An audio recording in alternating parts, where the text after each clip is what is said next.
What's up, guys? It's Missy. I'm back with another SimCity Build video. Today we're going to be doing a low-level Contest of Mayors walkthrough for the city Floss. For those of you guys who have not yet subscribed, make sure that you hit that like and subscribe button. I try to put videos out every week. Lately, it's just been Contest of Mayors walkthroughs and updates. If anybody has a video request, go ahead and put it in the comments section below. You can also join us on Facebook at SimCity Build at MissyAnne. We have a Facebook group that you'll actually have to click join, and then we have one where you can just click like.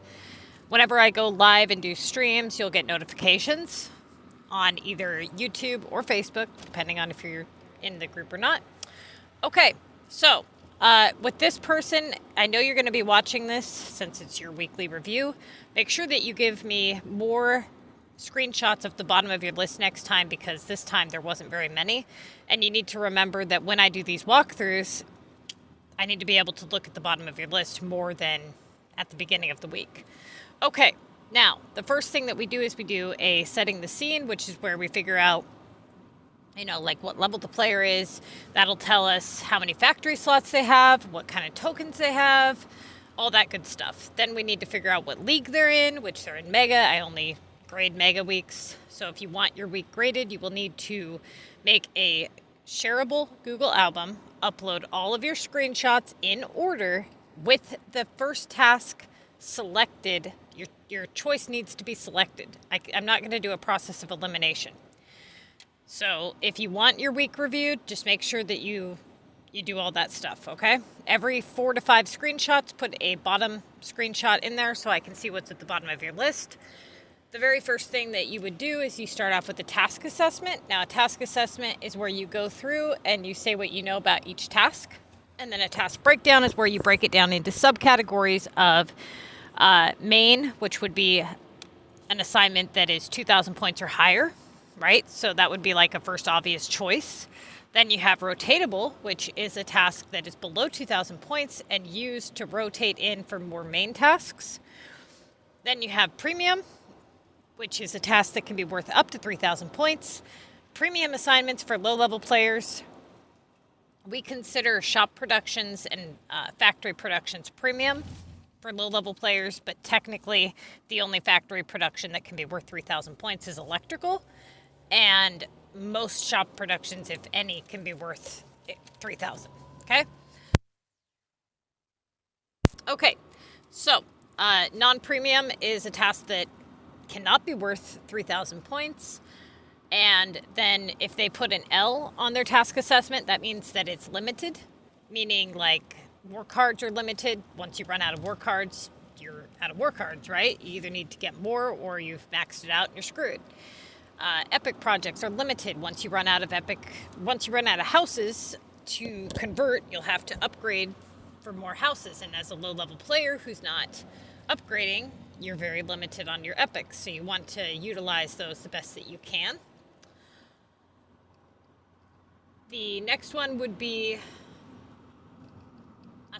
beach and mountain. Okay, so those should have been saved for Mega for you low-level players, and they're kind of like a helpful boost for the first couple weeks in Mega because they come in so frequently. You are going to need a lot of coin for those beach pieces and mountain pieces, but the point I'm getting at is that the first couple weeks in Mega, you're going to be doing a lot of beach and mountain upgrades, and it's going to be expensive, and it's just going to be a way to quickly boost up your score, because once those are done, that's it. You don't get any more of those assignments. Okay, so let's begin with the task assessment. He has a premium London. That is correct. It is of rotatable value, so it's going to say P and R on the other side. Now, what do we need to know about this task is that it's an airport assignment with medium algorithm, right? So it's got good opportunity, and it's in the streaks, okay? So the next thing that we need to know is we have a premium war deliveries. This is limited time, meaning it can only be done during active war or when the monster is there. It is our first obvious choice, okay? The next one is a premium sugar of main task value. Now, we would want to rotate this as soon as possible, but what I mean by that is, for a low-level player, it is 60 pieces. So he will need to pick up whatever he prepped, and prep sugar, right?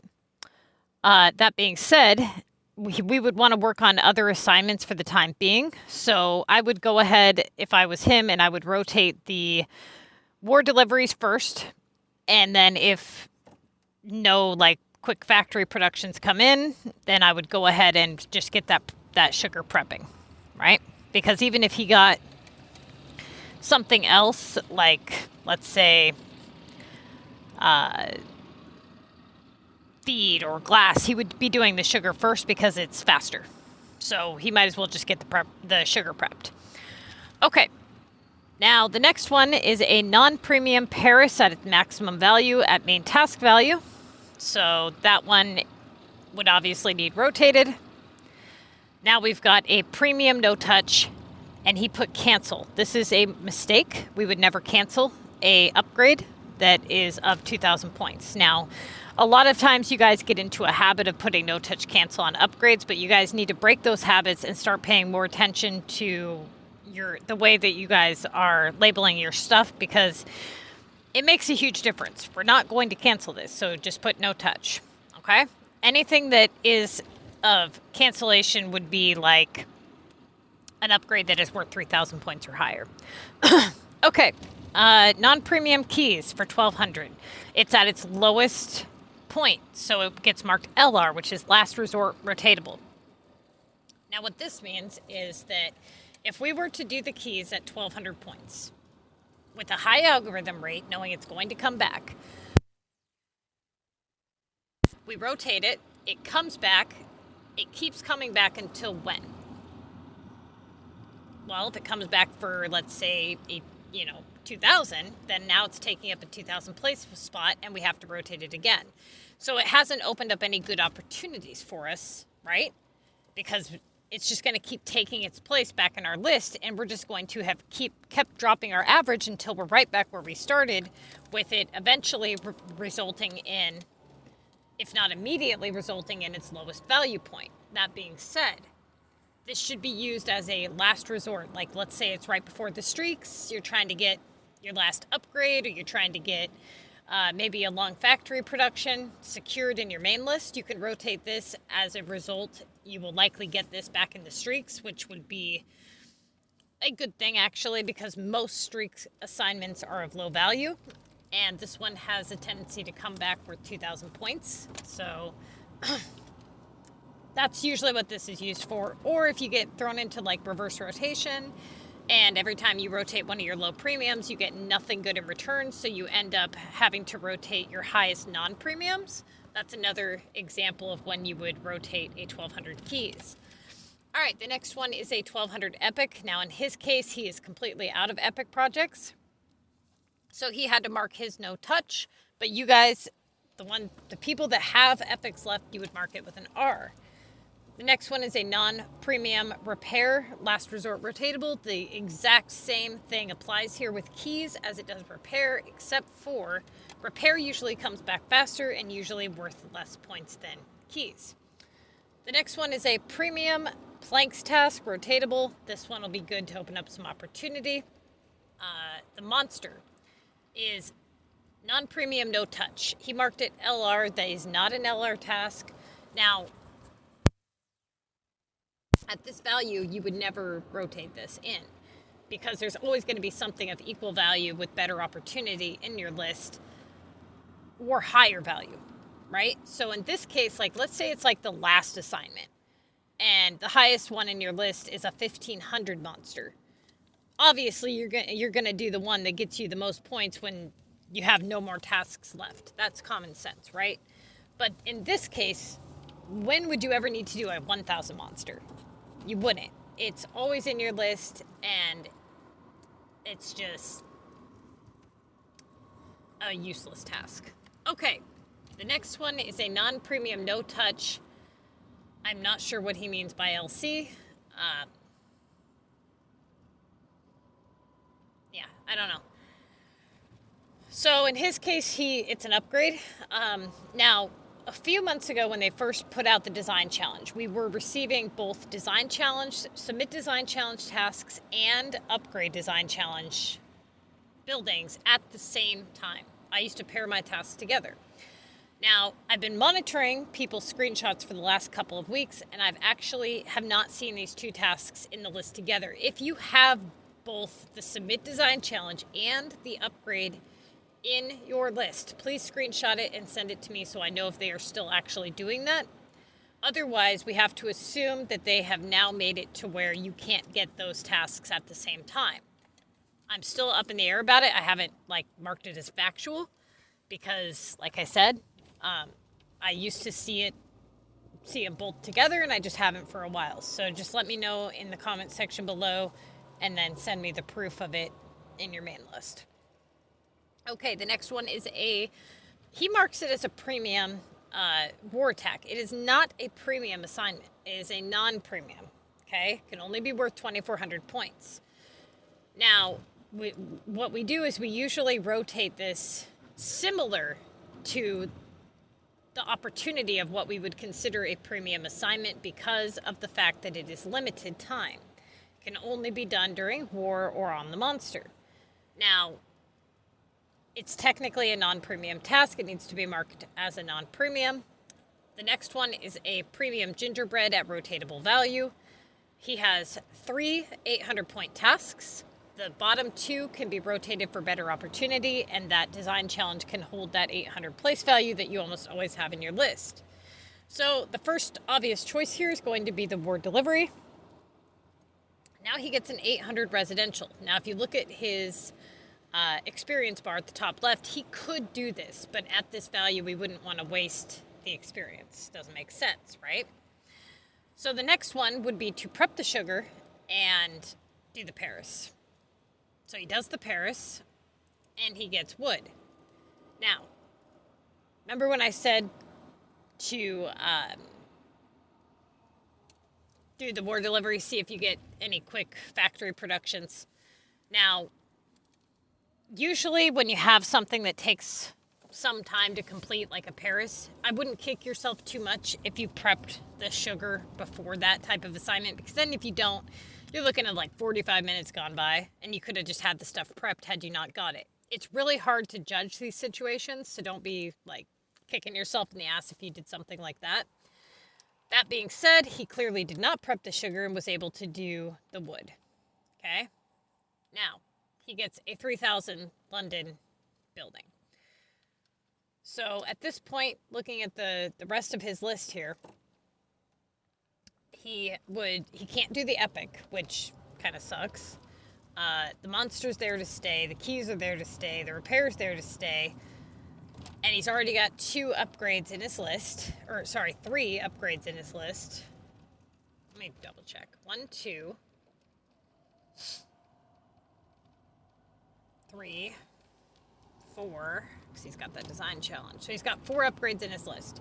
So the only rotatable things in his entire list right now is the planks, the gingerbread, and the war attack.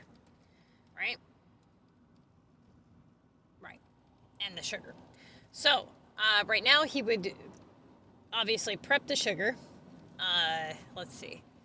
Now he's got basically planks is his only option. We don't want to cancel that upgrade just yet because we don't know if more are going to continue to come in.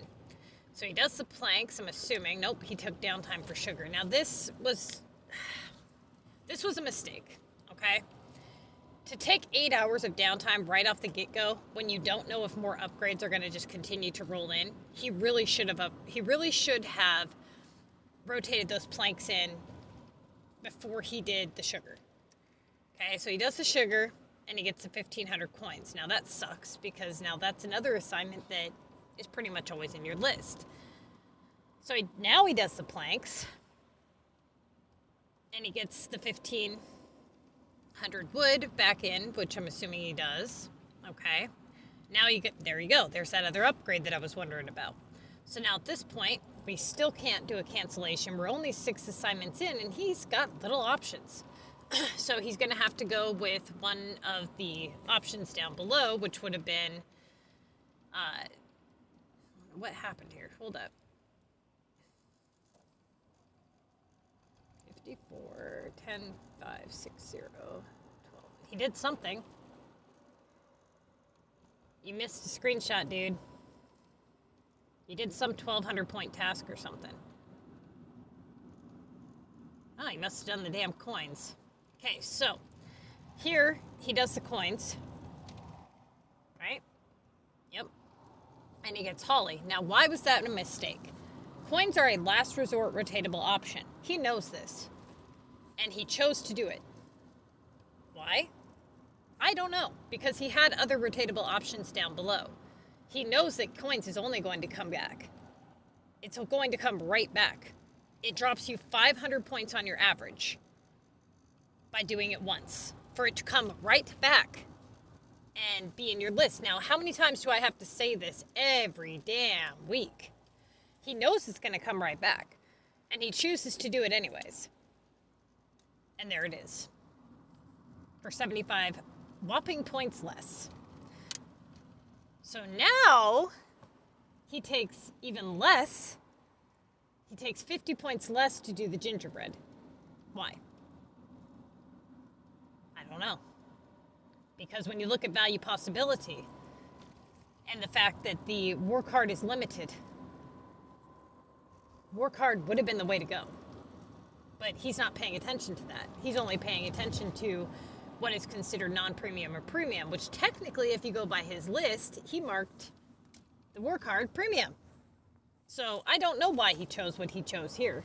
Maybe he thought there was better opportunity, not realizing that there really actually is better opportunity with the war card than with this, because when you think about it, the war card can at least be worth 2,400 points and it's limited time, right? This is why it helps to pay attention to what you're doing. So he does that and he gets a 3,000 VU. Okay. Now he gets a 2,100 on cream. Now we're 13 assignments in. Another wood task. This will be the third wood task. So obviously we're kind of falling into a loop here, right? I'm assuming he does the wood task. What did he do? No, he did a cancellation. Okay, what did you cancel? You really need to start doing your screenshots better, dude. I don't know what he canceled. I'm assuming he canceled the 3K task, maybe, and got the 3K VU. Okay, so cancels, upgrade. Okay, minerals, 3,000, okay.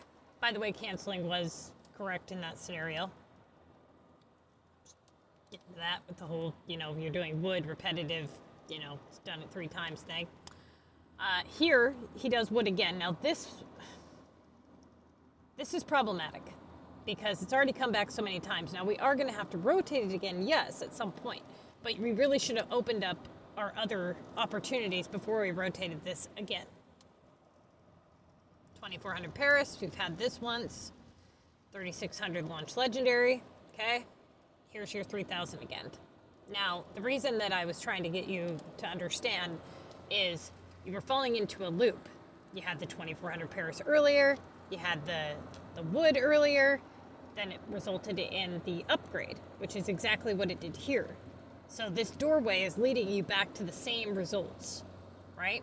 Before you ended up back at that upgrade, you should have went down below and opened up that war card. Or, well, apparently you did. Where? Did I miss that screenshot? Not understanding here.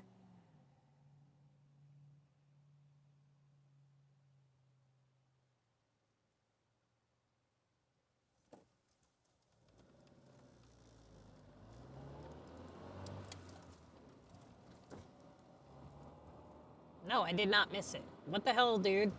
I'm not going to be able to grade your weeks like this. This is ridiculous.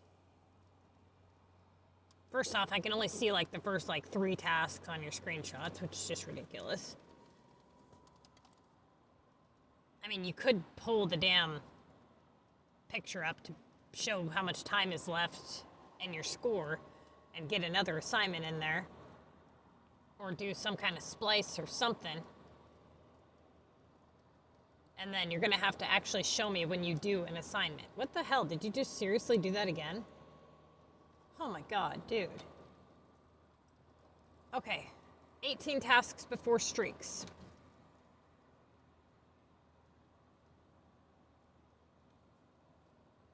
So, in this situation again, you have 18 more assignments that you have to go before you can even think of doing the streaks, right?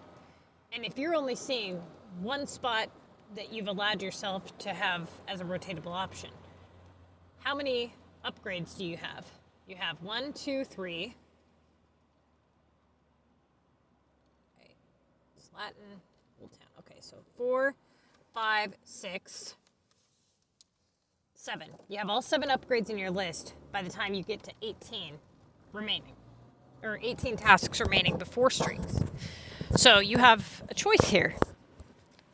You can either try to work one place value, which is probably going to result in coins just coming back around, and leave all of those upgrades to sit, or you can cancel one of your 3,000 upgrades to open up some better stuff and hope that you get it back, or you can do the 800 regular residential and open up a place value.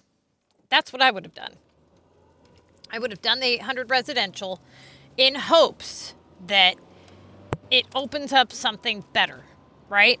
If it does not, and it comes back in your main list for more points, then at least you're getting points and you can do it again. If it comes back worth 800, then you're not really any worse off than you were before, right?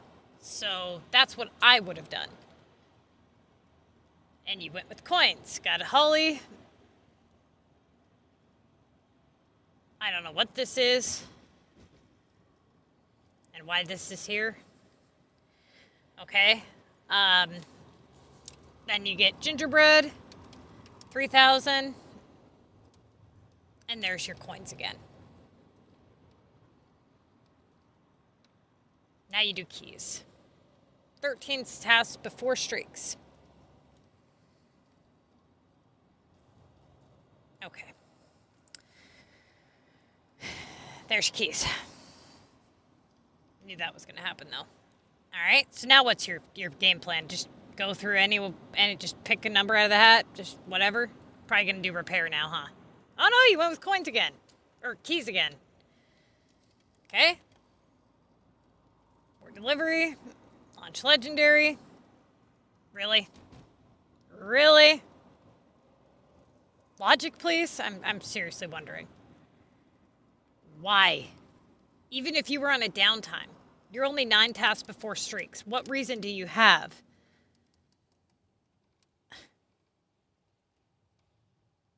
Nails. Lawn chairs. There's your 3 KVU that's been holding you all around, and there's the repair again. Well, we knew that was coming back around. Anybody who's watching this, let this be a lesson to you. If you're doing these tasks to open up opportunity, I cannot tell you how many times I have to say this to people. This is what happens. And then when people know it's going to happen, they've been told it's going to happen, they've seen it happen to them every fucking week. And what do? They do the same damn thing. And then they're like, oh, that didn't work. And so then they try the other thing that they know is going to lead them back around to the same dead end. And mind you, look at how many assignments that they've done for 1,200, for 1,600. Every time that you go 1,000 points less on your average, you have to do a 3,000 point task in return to make up for those lost points. So when you do one for, let's say, 1,200, you're already 800 points in the hole from a 2K average. Now you got to do it again for 1,600.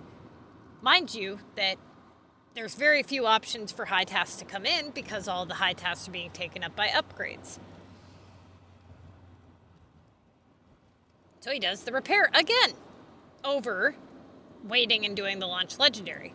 I'm not really sure what the hell he's doing at this point because now we're at 2 days, 21 hours. We were at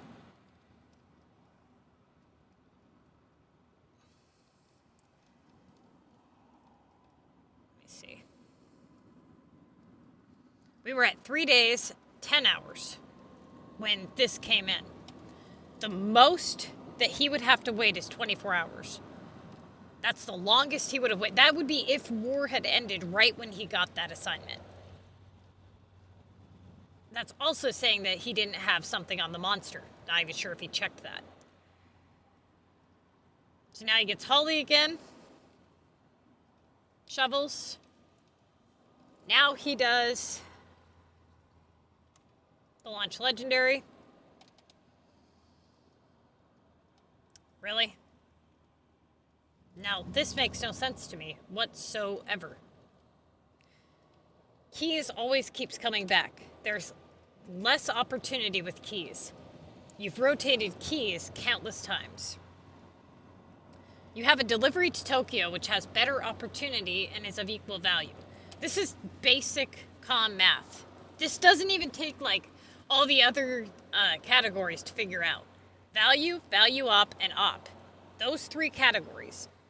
Value is equal. Value, opportunity is equal. Opportunity is less on keys. It's basic. The basics of CoM math. Delivery to Tokyo yields better opportunity. You are at 20 tasks remaining. Opportunity trumps value. You know this shit. And you did keys. Okay? Please tell me that you do the delivery to Tokyo before you start streaks. Really? Why? Like, I can't even think of any logical reason why you would do this. You have all 7 upgrades. You have a delivery to Tokyo for 2,000 points. And you do a coins task? Get VU for 2,000 and you do that. Now you get cargo for 1,800. And then you start streaks without doing the delivery to Tokyo for 2,000. 3,000 VU, 1,400 bricks, 2,000 keys, streaks bonus. If you would have rotated that delivery to Tokyo, you could have secured feed, you could have secured glass, you could have secured chems, anything.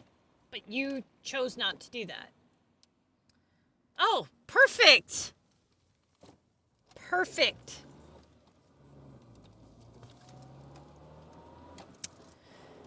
Coins. Keys. Oh! Perfect. Textiles. More downtime. Now you're at 1 day, 17 hours. We're almost out of war, if not already. So if you get a war assignment, you're going to fail. Another task you didn't secure, by the way.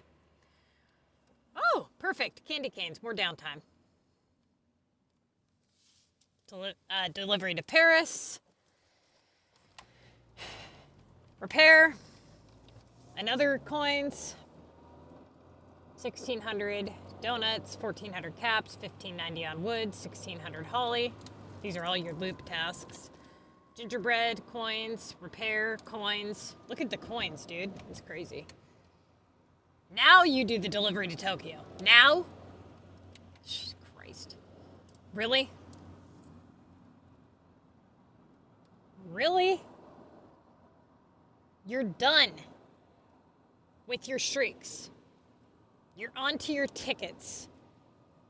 Basic rules of rotation is that value trumps op when you get to the last, 15, 20 assignments of the week. All that matters right now is value. Opportunity is pretty much out the window at this point. And you take 300 points less to do smoothies. 1,600 on Paris, and you do the 1,600 Paris. 200 points less. Wow. You get coins again. Now you do the cargo.